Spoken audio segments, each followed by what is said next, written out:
Hi, everybody. This is Marlene with Eerie News, and today is March 23rd, 2022. And let's get straight to it. We've got a lot of interesting stories of the unusual. And the first one we're going to look at is titled, this is out of the site Staffordshire Live. It's out of the UK. It's titled, Historian Claims Shroud of Turin is actually tablecloth made in Burton. It's Christianity's most prized relic and is said to have been wrapped around Jesus' waist. The Turin shroud has caused more debate among academics than any other relic. It was said to have once been wrapped about Jesus Christ's body after crucifixion and is Christianity's most prized relic. However, a historian has now come forward with his belief it is in fact a tablecloth made in Burton. Anthropologist David Aiken says, the image on the relic is not an image of Christ, but the face of the Fisher King. According to Arthurian legend, he was the last guardian of the Holy Grail. And David says the linen housed at the Cathedral of St. John the Baptist in Turin was never used to wrap a body. He maintains it once encased an alabaster pillar with the Fisher King's image carved on it. The traces of gypsum, an important element in alabaster production, prove that, says David, and that pillar was made in Burton-on-Trent, the center of alabaster production long before the Staffordshire town became famous for beer. According to David, what's more, the cloth is impregnated with fish and vegetable matter. This, and its dimensions, 13 feet long, 3 feet wide, suggest it was once a tablecloth. The faces of blood are from monks who created the pillar artwork, put there in an attempt to pass off the shroud as a holy relic. The scientific world is in for a rude awakening. The Shroud of Turin is in fact the Shroud of Burton. Even more startling, it is the tablecloth of Burton. Recent analysis has already put the skids under the Christ links, showing the cloth is medieval in origin. Now David has scrutinized the individual particles and uncovered a trail, he says, that leads back to Burton Abbey. He has already made global headlines by unearthing links between the Abbey, crack medieval fighting force, the Knights Templar, who fled from France, and their plundered treasure, including the Holy Grail. Now he claims to have cracked history's greatest whodunit. David said Burton was renowned for its alabaster craft throughout the medieval period, and the Abbey was full of artisans and craftsmen, turning out statues and effigies for centuries. It was a veritable production line, only made possible due to the rare deposits of alabaster and gypsum in the local mines. At the time of the Knights Templar exodus from France in 1307, it was the alabaster industry that led the way at Burton Abbey, and as such it is almost beyond doubt that after the Templars brought their hoard to Burton, they would have created a statue in memory of the event. To the medieval mind, there could only be one possible symbol of the fabled hoard and the Holy Grail, and that was the Fisher King. At some point after 1307, when the hoard arrived in Burton, I believe the skilled local craftsmen of Burton Abbey set about carving a life-size statue of the Fisher King to house within the Abbey. This statue, no doubt, had a pride of place at Burton Abbey for years until Abbot Ibstock rebuilt the Abbey church in 1350. This date is critical, as during the construction work, many fine statues and effigies in the Abbey would have been placed into storage. They would have been wrapped in cloth and linen to protect them, and no doubt stored in the Abbey's vaults and cellars. It is highly unlikely the statue was left slumbering in the vaults of the Abbey for over a decade, or at least until the new Abbey church had been completed. Then it was retrieved and placed back on display. However, when the monks came to unwrap it, they noticed that the alabaster had reacted with chemicals in the mustiness of the cellar and left an image of the Fisher King on the old linen cloth. This is where the story of the Turin shroud begins. No doubt, one of the monks noticed a similarity between the features of the Fisher King impregnated onto the cloth and those of Jesus Christ, and came up with a plan to present it as a shroud of Christ himself.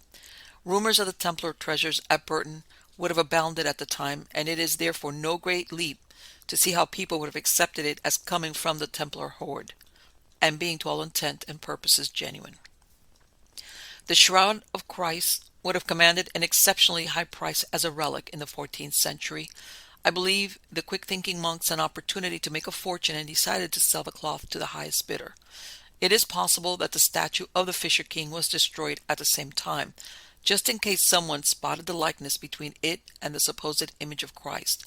With the statue gone and the cloth being promoted as the Holy Shroud, the monks would have had in their possession a unique but accidentally created relic that they could easily pass off as genuine. However, there was a twist. The outline of the statue needs enhancing. There were no traces of blood on the head where the crown of thorns would have sat, no blood traces where the spear had pierced his side, and critically, no nail wounds visible on the cloth. To remedy this, the monks of Burton Abbey almost certainly enhanced the image of the Fisher King, using their own blood. This would have been easy for them to obtain, as Burton Abbey was famous for bloodletting. David believes a buyer was found in Florence. The abbey had been part of the Florentine wool trade for years. Now for the science that supports David's theory. The presence of gypsum in the shroud confirms in my mind that the cloth was indeed originally used to wrap up a statue of the Fisher King in Burton-on-Trent, where the mineral alabaster and particularly gypsum originate. This can be the only explanation for finding it on the shroud. Many different kinds of pollen were found on it from all over the world, and one scientist even noted the DNA of a marine sea worm. It is a real mystery as to how such a diverse range of organic material could have ended up on Christ's shroud. Well, a mystery, that is, until you look at it in the terms of Burton Abbey. Once you accept that this was an old linen cloth used to wrap up a statue for storage purposes, then things are more easily explained. I believe the shroud itself was actually an old tablecloth from Burton Abbey, which had been replaced some time earlier. A fish and plant-based diet was typical for an abbey at this time, and the wide variety of plant species identified by scientific analysis point to the trade in herbs and spices from around the world. These were foodstuffs that could only have found their way into a medieval table of some importance, such as the table in a manor house or abbey. The theory is further supported by the radiocarbon dating of the shroud, which puts it between 1260 and 1390. This fits in the time frame perfectly. The tablecloth could have been made around 1260, allowing use for around 10 years in the abbey before being discarded and later used to wrap the statue for storage purposes. The shroud is first recorded officially between 1353 to 1357 on mainland Europe, which also ties in with the rebuilding of the old abbey church by Abbot Ibstock between 1340 to 1350. If the statue had been wrapped in the linen cloth in 1340 and left in a damp cellar for some 15 years, then there would have been enough time for the alabaster and gypsum features of the statue to imprint themselves upon the linen. David's search for the real smoking gun continues. He explained, "It is also possible that the statue which created the image is still buried somewhere in the grounds of Burton Abbey today, and if found, would be the confirmatory proof, as it could be matched to the image on the shroud. Close scrutiny of the cloth's image prove it to be the Fisher King David insisted. He was famously known as the Wounded King. The legend states he was wounded in the groin and thigh and waited for a gallant knight to heal him." David said, importantly, the craftsman had given the original statue an extended and larger-than-life right hand. It is completely impossible for this to have been a real or biological hand, anatomically speaking. This overemphasized right hand was carved big enough to cover the groin of the Fisher King, so that it could hide his wound. This was the most critical part of the story of the Fisher King, and instantly recognizable to any medieval mind. The hand covering the groin not only clearly points to the Fisher King, it also proves that the imprinted image was not that of a real man. Even more telling is the fact that the fingers extend to cover the thigh of the Fisher King, again, very visible on the shroud. This means that the wounds of both the groin and thigh have been covered by the craftsman. The feet are somewhat twisted and have been interpreted as a position of Christ's feet while hanging on the cross, although it is, of course, far more likely the sculptor was merely emphasizing the immobility of the Fisher King. The question also has to be why Christ's body would have been wrapped in a shroud with his hands covering his genital or groin area. Why would that have been necessary, even if it had been anatomically possible? It would have been incredibly difficult to pose a dead body in that position and completely pointless.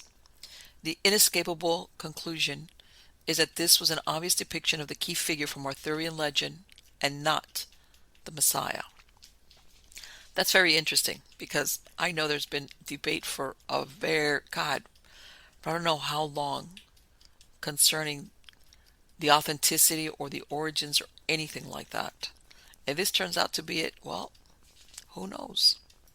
And we're on to our next story, and this is out of the Capital Press. This is a story out of cattle mutilation in East Oregon, and I was looking at some other articles, and this area is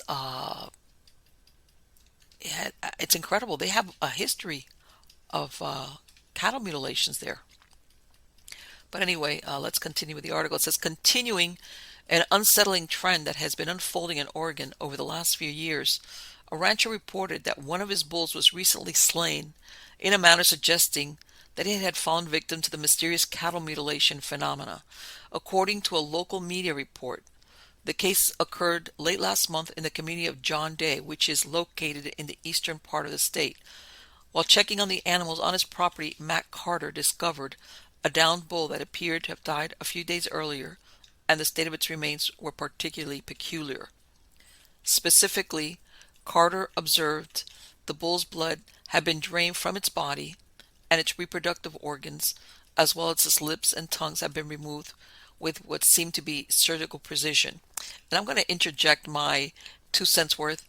This is the part about the cattle mutilations that, I've heard of people saying it's predators or even just decomposition. And I'm thinking,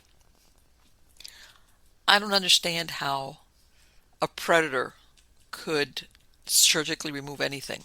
That's the part I don't get. I'm sure there's explanations for some of them, but some of these things, it's like it just doesn't make sense. And also, in many cases, you'll hear some of these ranchers that discover their cattle or even horses that have been mutilated. They'll say that predators don't even come close to the carcasses. I've heard that quite a few times. Anyway, let's keep going.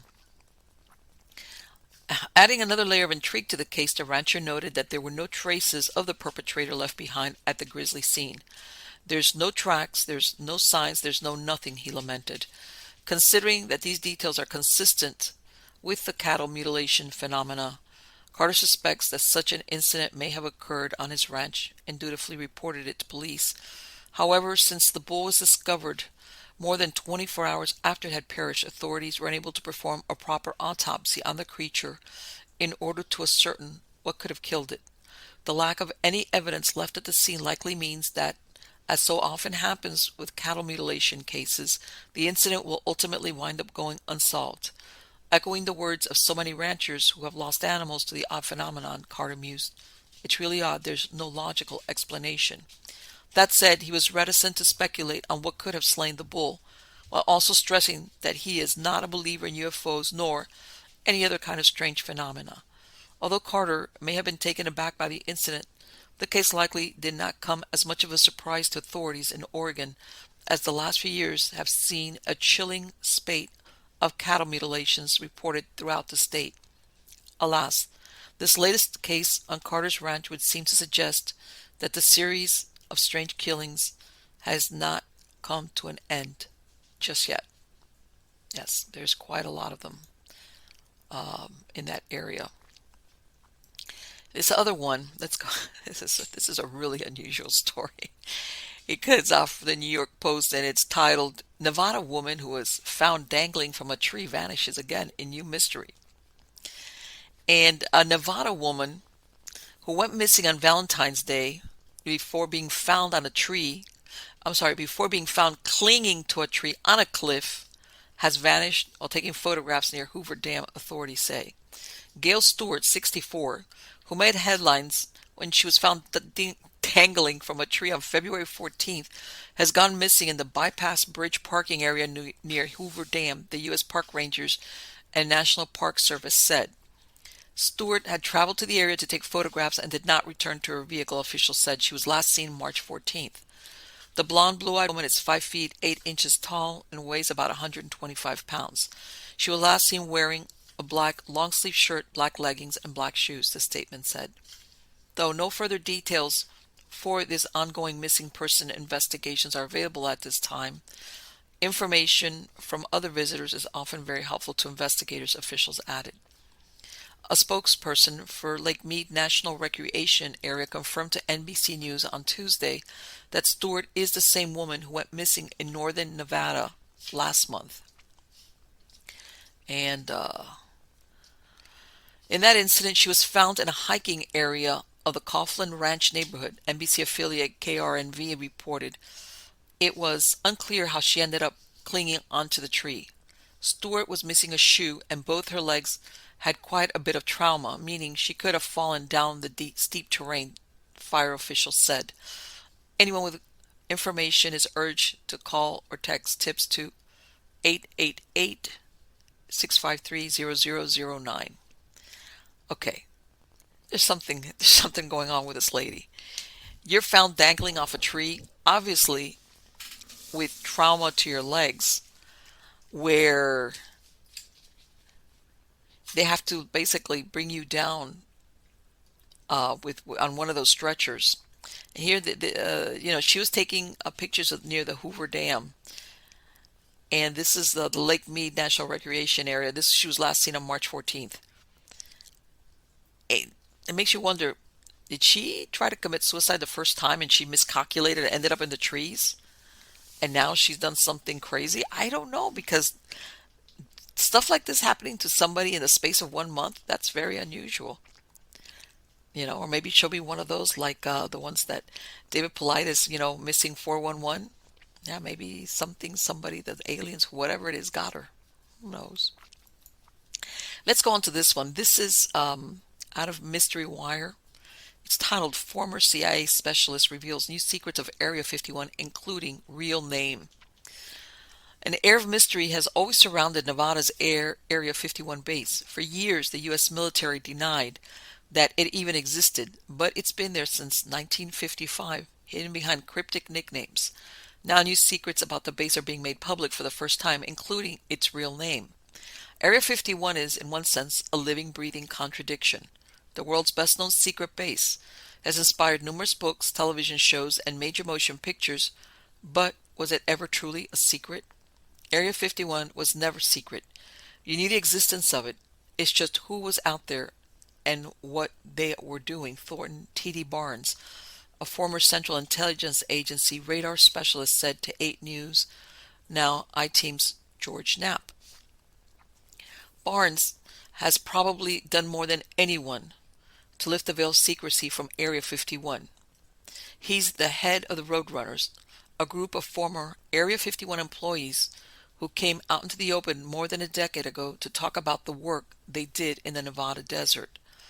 Barnes took things further by nudging the CIA to declassify photos and documents about the base, things even the CIA didn't seem to know, including the base's real name, Station D, which was the CIA's original name for Area 51.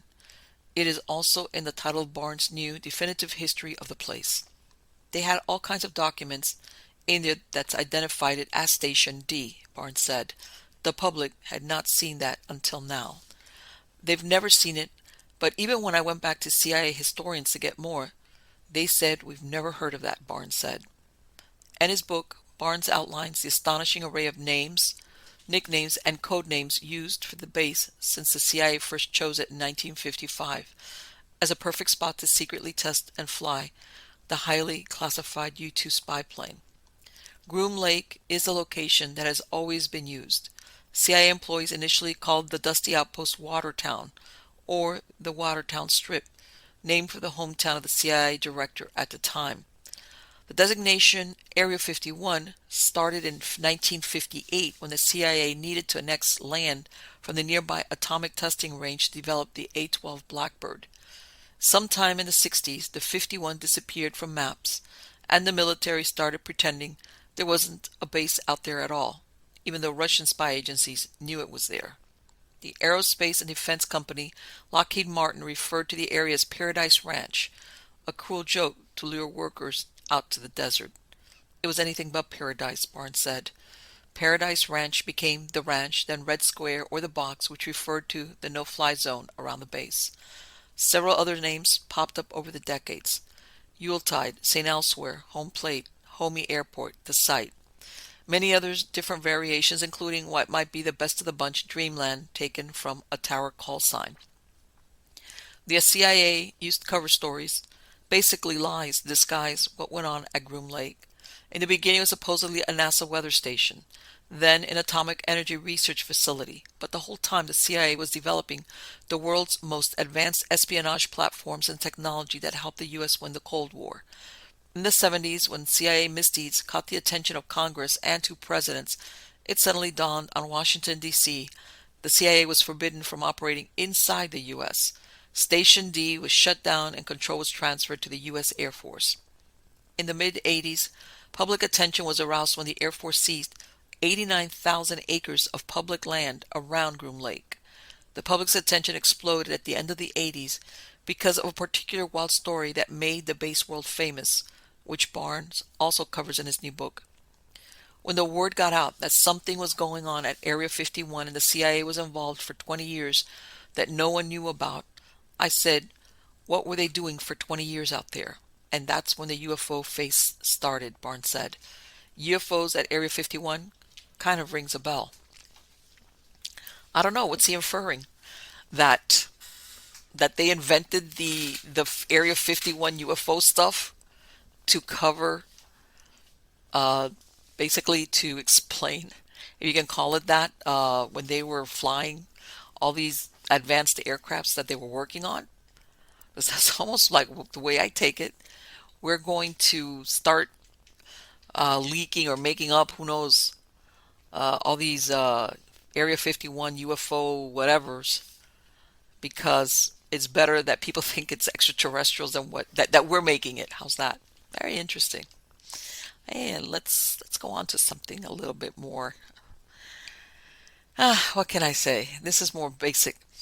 This is out of KNOE, and it's called Funeral Home Sued After Man Hoping to be Raptured is Cremated. This is out of Arkansas. Jonesboro attorney has filed a lawsuit against a Little Rock funeral home after his client said the funeral home cremated their loved one against their wishes, preventing the deceased from being raptured following the second coming. According to the suit, Harold D. Lee of Pauline, South Carolina, wished to be buried next to his parents at Quitman, Arkansas Cemetery after he was found dead on Thanksgiving Day of 2019. The lawsuit, filed by Brandon Lacey of Lacey Law Firm on March 8th, said Harold was transferred to Roller McNutt Funeral Home based on his final wishes. The 6-page suit stated that the family made arrangements with Roller McNutt Funeral Home for the purposes of the transfer, funeral arrangements, casket purchase, and interment. Being extremely religious, the suit stated Harold strictly desired not to be cremated, as he believed his body would be raptured following the second coming. However, the funeral home notified the family on December 10, 2019 that they accidentally cremated the body. The suit stated the plaintiff, Eunice Lee, Harold's wife, was violently shaking in shock when she learned of the mistake. Lacey stated that the funeral home's action caused Harold's family extreme mental and emotional distress after failing to abide by Harold's demands. Roller McNutt waived the cost of the funeral, apologized for the mistake, and returned the $5,000 was paid in burial insurance after the mistake was made, according to the lawsuit. Harold's family is asking for financial restitution and to recover damages. An attorney for the funeral home, Michael Harrison, admitted his clients cremated Harold but denied all other allegations by his family. Region 8 News called Roller McNutt Funeral Home after hours Tuesday night. The person responded referred us to the corporate office. No court dates have been set yet. How do you fix that? Let's face it, there is no fixing that.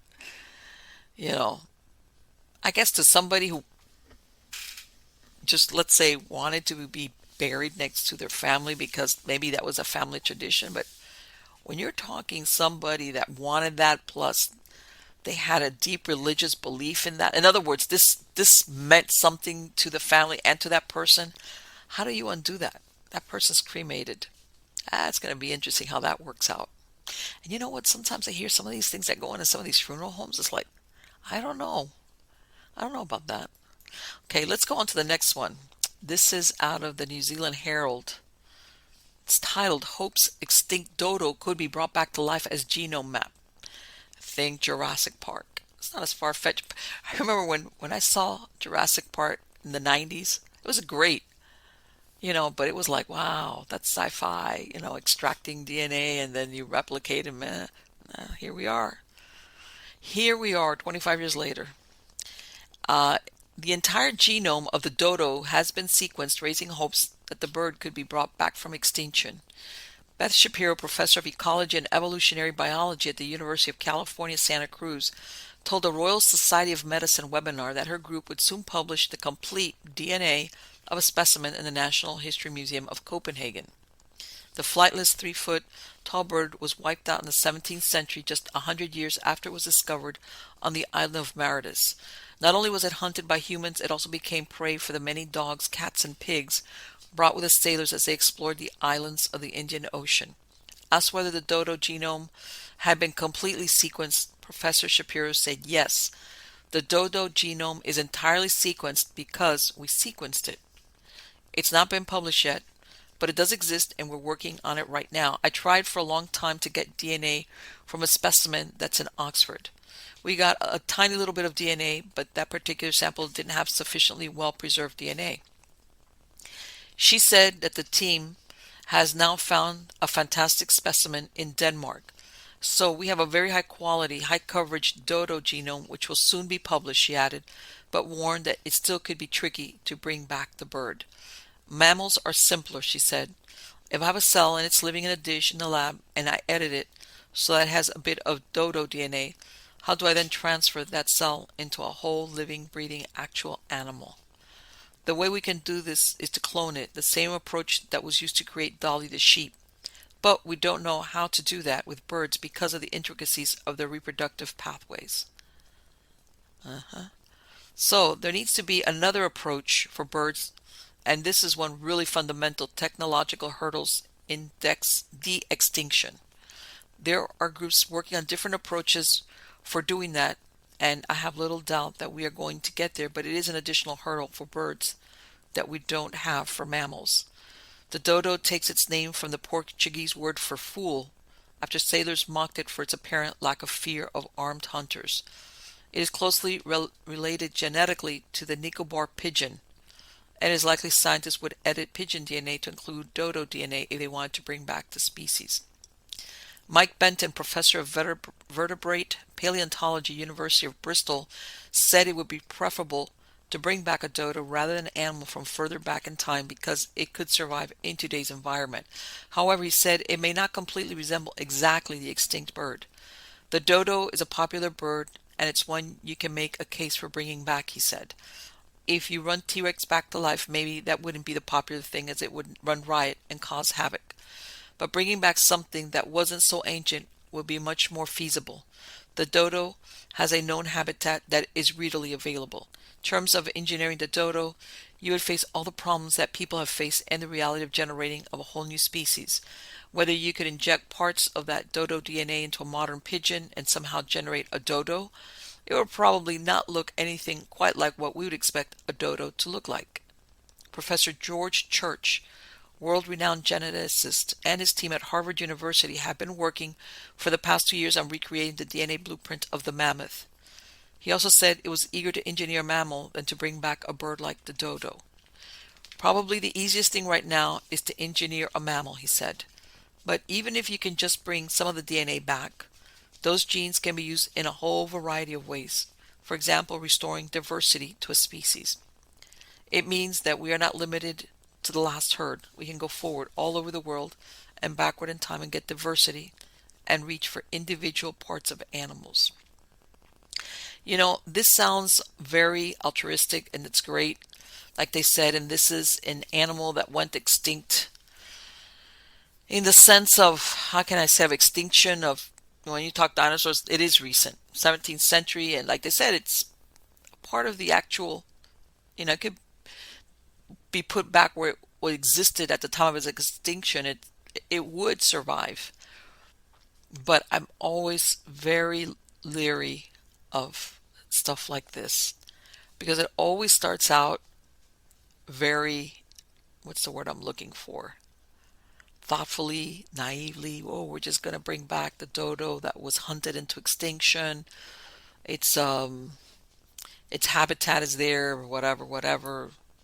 And we have pigeons to fill in, and it wasn't obviously like he said a T-Rex that's going to go and eat everybody it finds.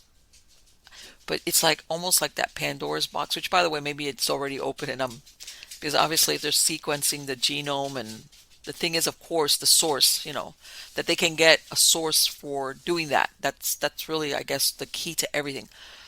I don't know. I'm almost afraid of, oh, well, if we can do this, well, let's try that. And then it goes off into places it shouldn't. Uh, what's that saying? Just because you can do it doesn't mean you should. That kind of deal. We have to be really, really careful about this cloning and anything having to do with tweaking of DNA. And God, and of course, mammals are easier, which that's us. We're mammals. Okay, let's go on to the next story. It's called, this is out of Mysterious Universe, and Ghosts in Sherwood Forests. Investigators provide photos.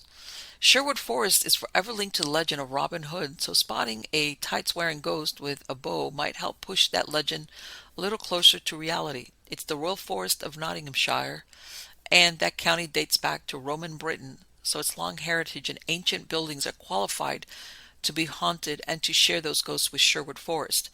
Paranormal investigator Dean Buckley visited there recently and brought along his trusty camera and his wife Veronica, a spiritualist medium, there to communicate with and help identify the apparitions Dean regularly photographs. He has kindly shared his latest photos from his recent trip to Sherwood Forest.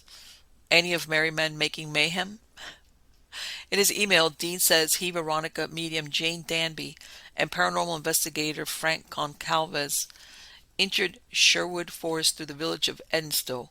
For those up on their legend, Robin and Maid Marian were said to have been married in Edinstowe's St. Mary's Church, and the major oak is where Robin and his merry men slept. Veronica identified those watching them as brothers John and Richard, and two unrelated men named Tom and Charles. The most interesting of the presences she says she felt were Roger and Matilda, who said they were married at the church in Edinstowe and were blessed by the king. The king was not identified. Meanwhile, Dean says he and Frank saw a shooting star and lights in the forest and heard banging or drum sounds. As they walked, Jane was recording with an SLS structured light sensor using an SLS Stickman app that highlights unseen but detected apparitions with a stick figure. Dean provided two interesting Stickman photos. The first was said to be something Dean felt jump from behind some trees. The second was that Dean claimed to be an arrow. Who would have shot an arrow at the investigators? Dean claims this photo is a hooded figure. And this one is the spirit of Little John. Okay. All of the members of Dean's team reported heavy feelings of being watched and areas of unusual coldness. He doesn't give any other details on the hooded figure, a common apparition in England, or the spirit of Little John, which would imply that there might be other merry spirits nearby. What did Dean Buckley and his paranormal investigation team see, hear, feel, and apparently photograph in Sherwood Forest? It's hard to say, but the photos and accounts are indeed interesting, and it beats watching Robin Hood Ghosts of Sherwood, perhaps the worst Robin Hood movie ever, where Robin, Will Scarlet, and Friar Tuck are killed, then brought back to life as zombies. You've been warned, it is bad as it sounds. Okay. All right. You know, you know what, I don't know if it's just because they use Robin Hood, because who doesn't know about Robin Hood and whatever. But let's face it, Robin Hood, or the idea of Robin the Hood or whatever, took place during the Crusades. We're talking quite a long time, over 1,000 years. And to me, it's almost like you don't think that there could be other ghosts, other people haunting there, somebody hooded? God, monks, Back then people did wear cloaks with hoods over them, to cover themselves, keep themselves warm. In other words, a place like, and by the way, all forests, including Sherwood forests, like many forests sometimes, were the perfect places to do things as far as illicit stuff. How can I say it? What's the, in other words, nefarious skullduggery, kill somebody, people being dumped, um, all those things. That was the forest. Remember, because no, most people back then really stayed away from the forest. They really, they really didn't. The forest was no man's land. People got held up in the forest. The big bad wolf got you in the forest. You name it. As a matter of fact, when people were traveling and they had to go through woods or forests, which is a lot of times where bandits would hang out or highwaymen, they would have some type of armed escort or they would travel in groups. Point being that a lot of nefarious things happened in forests. So if we're going to drop this on Robin's lap, it's like, come on, there could be a cast of literally thousands that could be causing any type of phenomena inside some place like Sherwood Forest. Arrows? God, you're going to tell me Robin was the only one shooting arrows? That was, in other words, that was common enough, and I don't know. I guess it's just it has more, it just catches your attention more when you can say, "Hey, it was Robin's ghost that shot an arrow at me." Anyway, guys, I hope you liked this small look see at what's going on in the weird world that we live in. And I will be back soon. Please check out Eerie.news for articles, etc., etc. And until then, why be normal, right? Take care.